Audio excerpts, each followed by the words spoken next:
Señores estudiantes, en este momento vamos a iniciar el estudio de el tema la ética de la investigación correspondiente a la unidad 2 de la asignatura.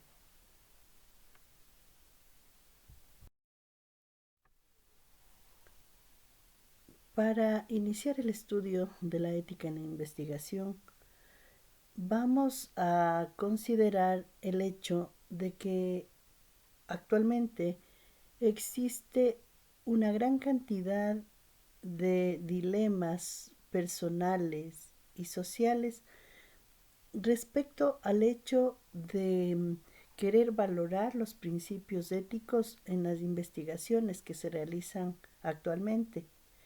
Y de esta manera, pues vamos a iniciar por definir los conceptos básicos que vamos a tomar como referencia para este estudio.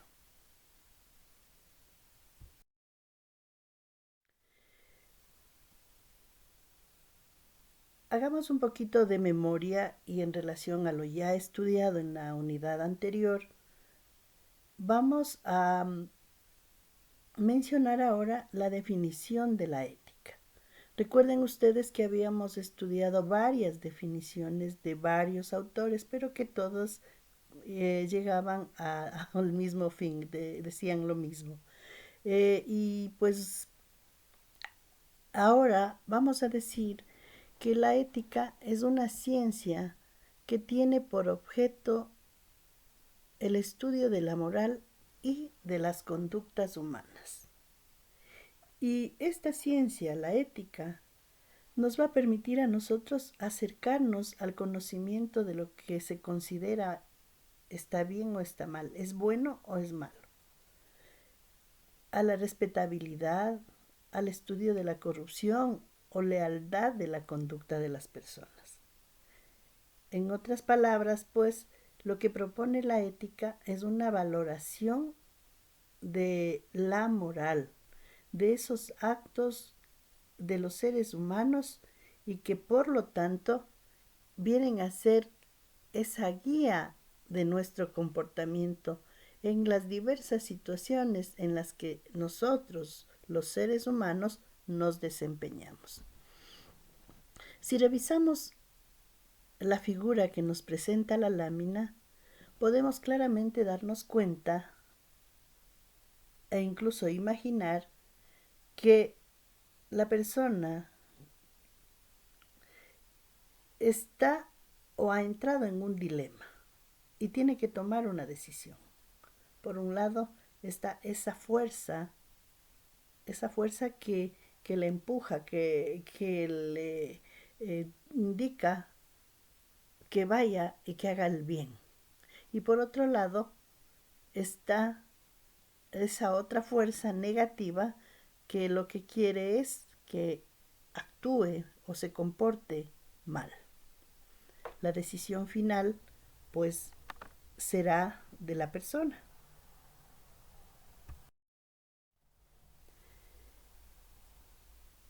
Ya entrando directamente en el estudio de la investigación científica y en el contexto de la ética, pues vamos a decir que la investigación científica es considerada una actividad humana orientada a obtener nuevos conocimientos y la aplicación de la investigación, de toda investigación, está en la solución de los problemas o todas aquellas preguntas de carácter científico que lo que buscan es llegar a reflexionar de manera sistemática y metódica y la forma como se desarrolla esta investigación mediante ese proceso que conlleva esta investigación. Se basa para su desempeño en el método científico, que de hecho ya fue estudiado por ustedes en asignaturas anteriores. Y que sabemos que este método científico es el que le indica el camino que ha de transitar en esa investigación y las técnicas que va a utilizar son técnicas adecuadas que le van a permitir desarrollar esta actividad de la investigación de manera correcta. Y la forma y la guía, al ser método, pues lo que hace es indicarle el camino que ha de recorrer.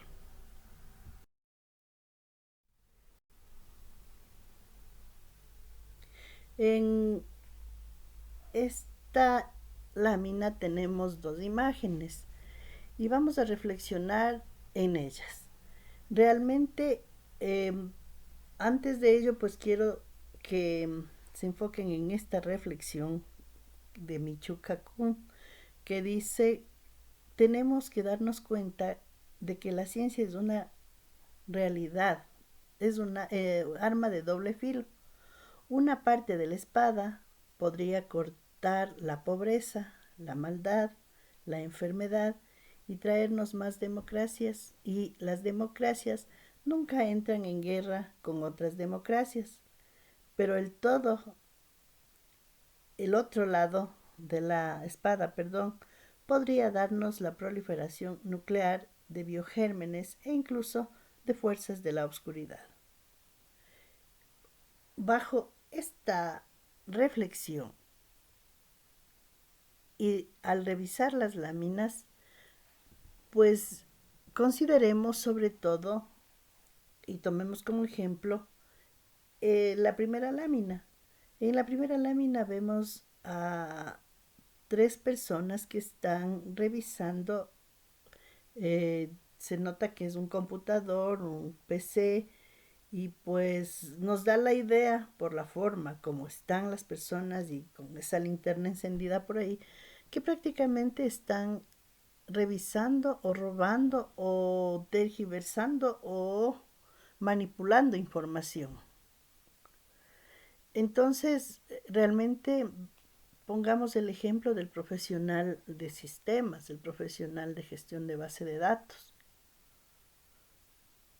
que lo que hace y tiene a eh, su profesión le permite, y ese va a ser su trabajo, acceder a información que de pronto puede ser confidencial. Entonces, en sus manos está el que su comportamiento se ajuste al bien o al mal, se ajuste a esas normas que propone la ética y que su actuar sea el correcto.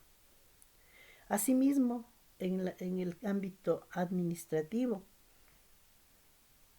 la ética empresarial, por ejemplo, es aquella que realmente se direcciona o que lo que hace es guiar al profesional de administración y a las empresas a generar un ambiente adecuado de trabajo.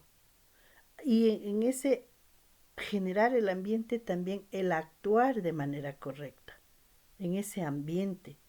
El ser totalmente ético, respetar esas normas éticas en lo que tiene que ver con el comercio y el marketing responsable, con la calidad de vida de sus trabajadores, con una remuneración justa, con estabilidad laboral, con otros aspectos, motivación, adaptabilidad al trabajo, eh, que permitan que el trabajador o los trabajadores desarrollen de manera adecuada y satisfactoria sus actividades. Y también ese compromiso que se tiene con la comunidad, la responsabilidad social, que lo que hace también es actuar y de manera correcta en beneficio de esa comunidad.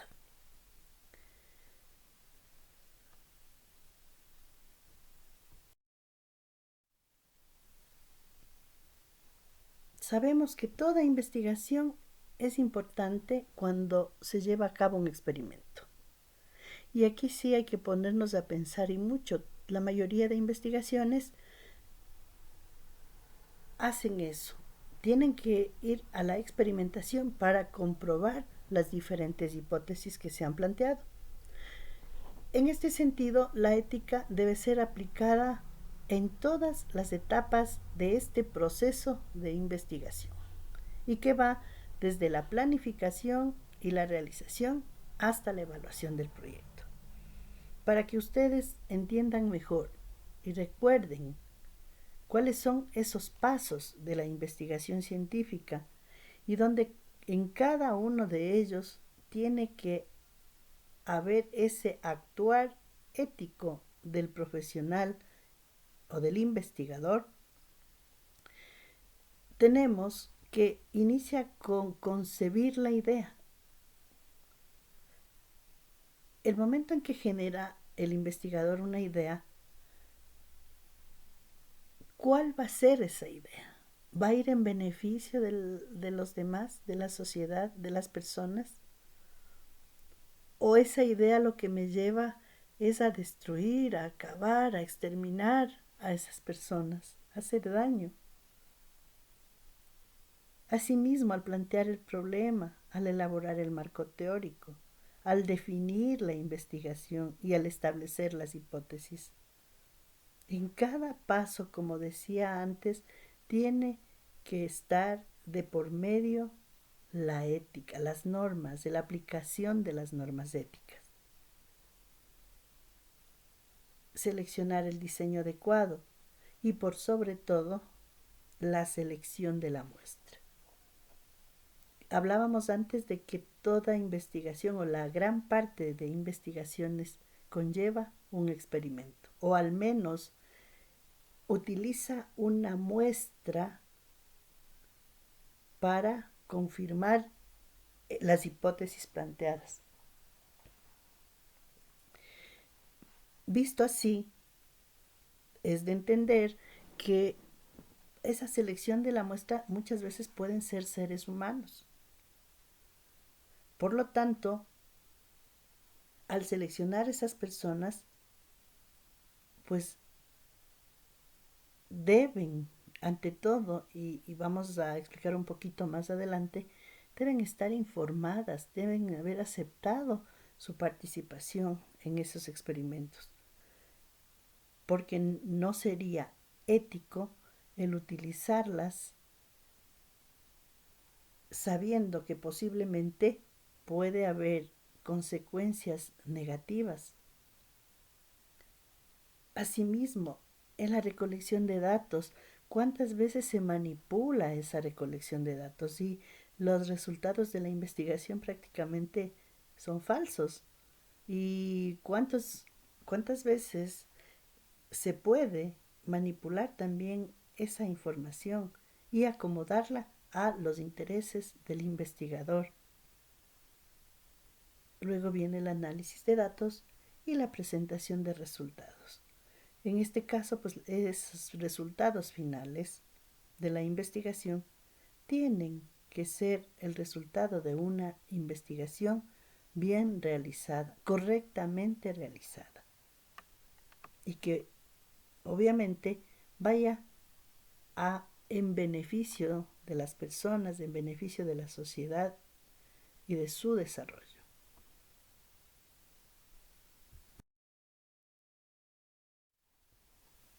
¿Por qué? ¿Por qué la ética en la investigación?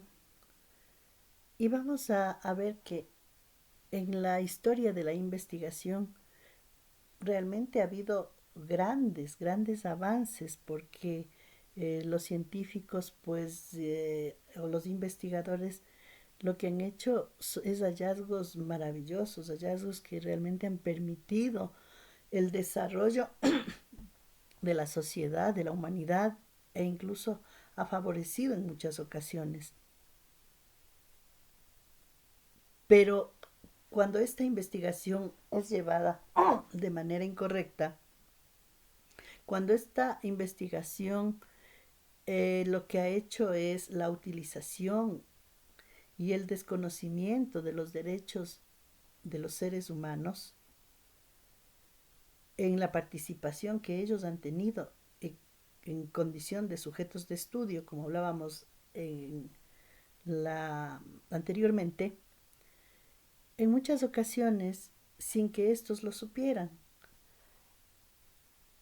Y así pues ha habido casos como los que se saben o se tienen en memoria en relación a todos aquellos experimentos que realizaban en los judíos, a los judíos o con los judíos en esos campos de concentración nazi,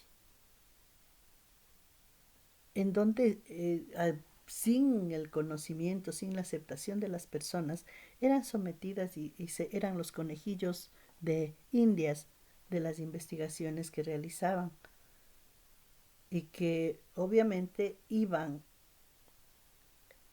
en el sentido o estaban direccionadas a una supuesta eh, investigación, a descubrir algo nuevo en la investigación, pero haciendo daño a esas personas. Sobre todo, había el caso también de otras experimentaciones que se hacían con la población afroamericana de Tuskegee. Entonces estos son hechos que desdicen de que la investigación haya sido ética.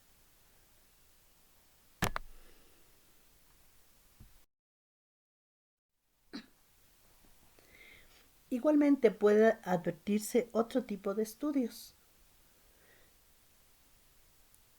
Podemos darnos cuenta que muchos de ellos no atropellan directamente a los sujetos participantes, pero en cambio responden a proyectos mal estructurados y que conlleva fines ajenos y que se alejan del fin que es el beneficio a la humanidad.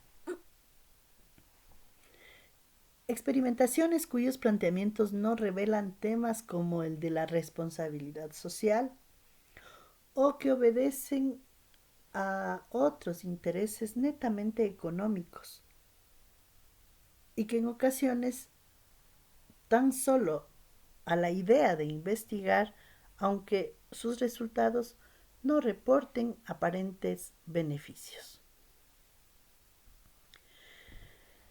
En este sentido, vamos a estudiar tres principios fundamentales de la ética de la investigación, y que son el respeto por las personas, la beneficencia y la justicia.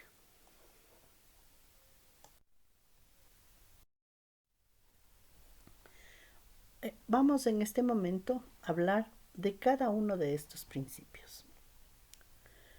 El primer principio, que tiene que ver con la responsabilidad del investigador, nos habla de aquellas actividades que hace el investigador y que siempre tienen que estar direccionadas a la protección de los participantes humanos.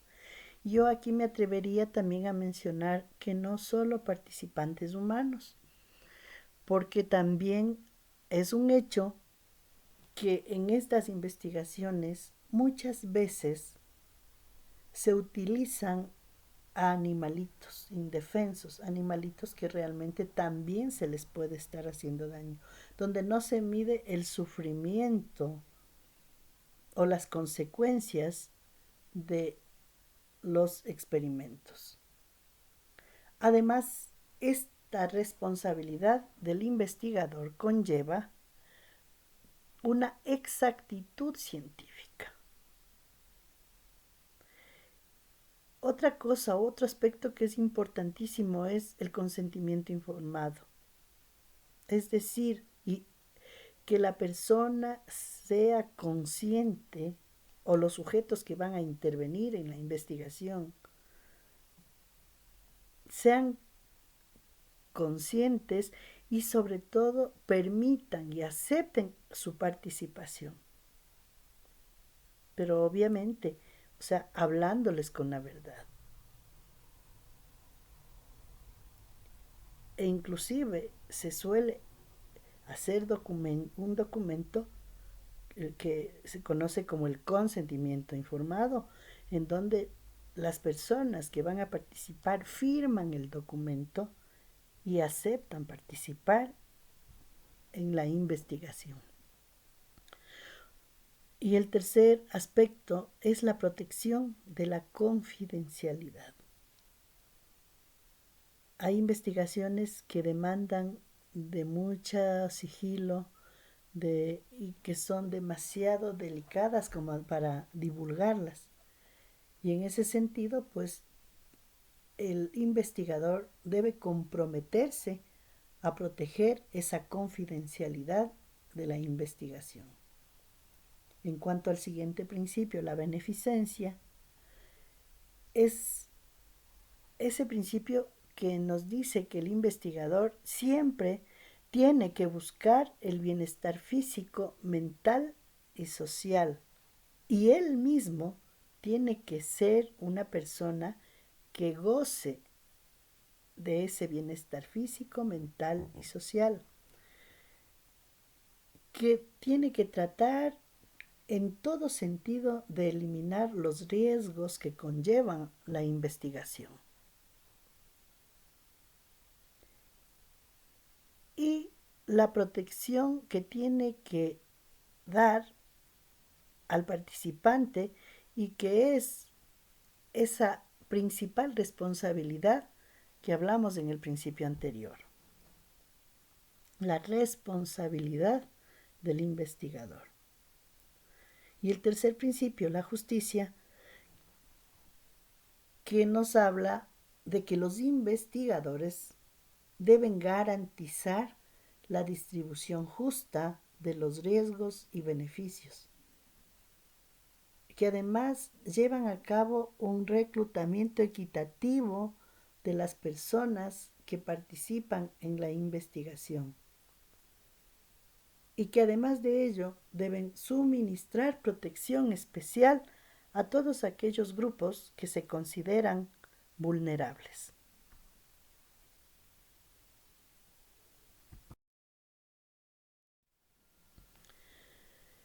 Entonces, podemos darnos cuenta que es por todos estos actos dentro de estas investigaciones no éticas donde no existe el bien común o el beneficio para la sociedad, sino más bien lo que se observa son daños, que a la investigación se le toma como un medio de control o también que conlleva la incorporación de éticas en las investigaciones, teniendo límites establecidos para evitar todo lo que se mencionó anteriormente.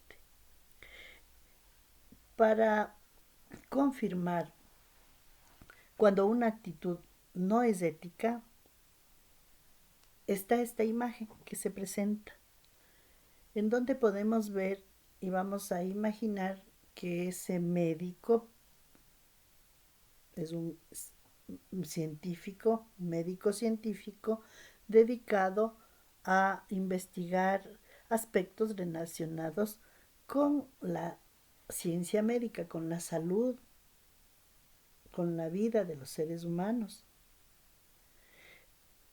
No sé si ustedes sepan, pero cuando un médico se gradúa, hace el juramento hipocrático y por eso en la imagen ahí le hemos dibujado a un personaje que suponemos de Sócrates.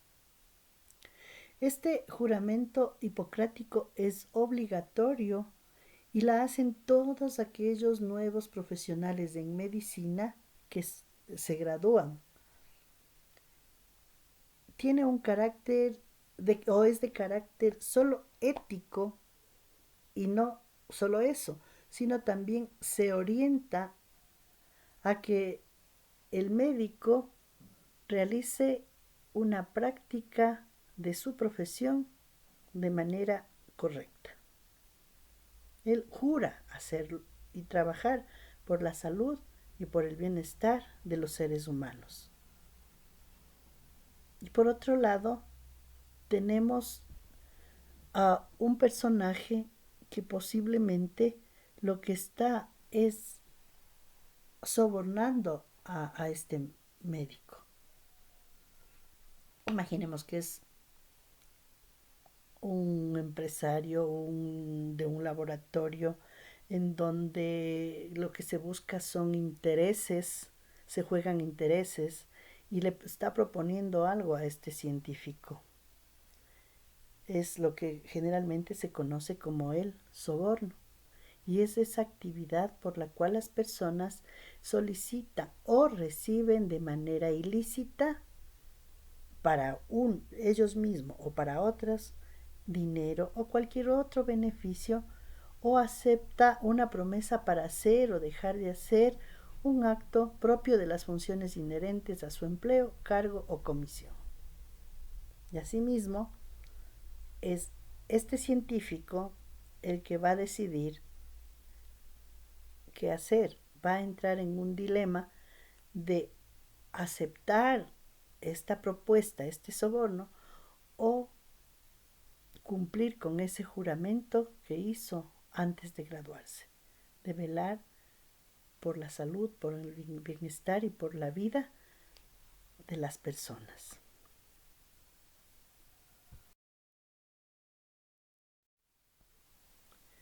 En este sentido, pues, en la investigación científica o para la investigación científica, la ética presenta normas que se conocen como las normas éticas.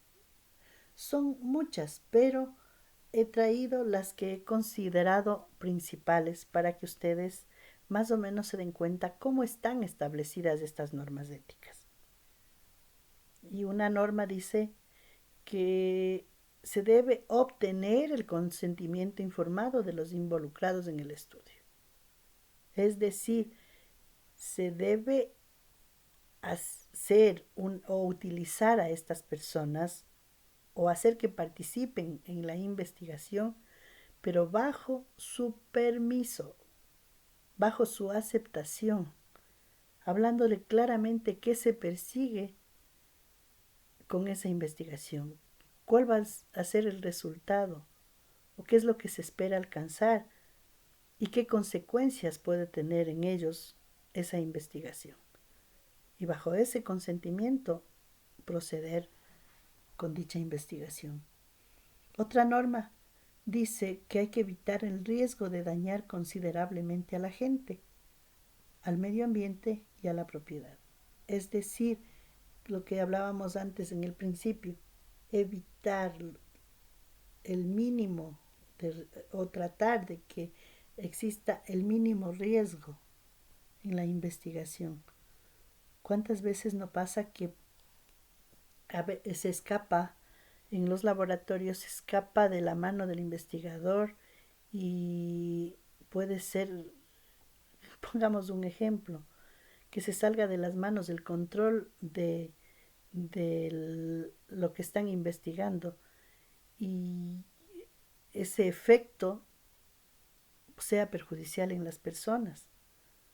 Se decía, por ejemplo, entre tantas situaciones que se escuchó con el tema de la pandemia, que el virus fue creado en laboratorio y que salió precisamente del control del laboratorista, y un laboratorista que estaba investigando, que estaba manipulando este virus, fue el primer contagiado. Bueno, eso son hipótesis que no han llegado a ser comprobadas realmente, pero a manera de ejemplo, para que ustedes se den cuenta que ahí pues posiblemente no se pensó, no se pudo evitar ese riesgo de dañar a la gente. Y ese virus que ingresó en el organismo de esta persona fue si es que fuese así el caso, fue el paciente cero y el que fue transmitiendo el virus hasta convertirlo en lo que hoy es una pandemia. Entonces quise traer esto a colación a manera de ejemplo, porque nada está comprobado, nada. Sin embargo, ahí está un ejemplo claro de cómo puede dañar a la gente, al medio ambiente, a la propiedad, estos riesgos que conlleva la investigación. Otra norma ética es el no utilizar el engaño en las personas que participan en la investigación. Ya lo dije anteriormente. hablarle con claridad, hablarle con la verdad. Nada de engaños, nada de manipulaciones. No plagiar el trabajo de otros. ¿Cuántas veces un trabajo es la fiel copia de otro? O si lo hacemos, pues y aunque parezca fastidioso y tedioso, existen las famosas normas éticas que siempre estamos eh, o tratamos de que haya la aplicabilidad de estas normas en los estudiantes, y esas normas pues nos enseñan a nosotros a hacer citas textuales, a ver cómo se maneja la información de otros autores para incorporarla en la nuestra. Y ahí pues ustedes saben todo lo que hay que hacer en ese sentido, porque no podemos nosotros tomar un trabajo ajeno como nuestro, o en su efecto atribuirse la autoría de un trabajo que no es mío. Otra norma es el no cometer fraude científico, el falsificar la investigación o tener una mala conducta científica. Hasta aquí la clase de hoy. Muchas gracias.